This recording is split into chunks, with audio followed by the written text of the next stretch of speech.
السلام عليكم متتبعين ديالي، كنتمنى ان شاء الله تكونوا بخير وعلى خير ويلقاكم هذا الفيديو في احسن الاحوال. اليوم غنشارك معكم هذا الفيديو القصير من طبيعه الحال ديال هذه الاكله الجميله اللي كتجي لذيذه بزاف.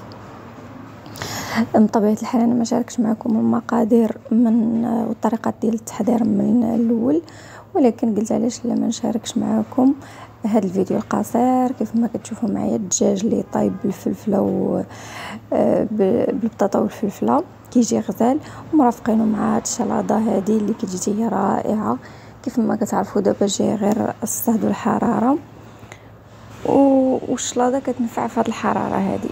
هاد الدجاج هذا ثقوا بيا كيجي رائع، اللي طايب كيف ما سبق لي وقلت غير بسميتو طايب بالبطاطا والفلفله ومطيشه سوريز، كندخلو للفران كيجي رائع.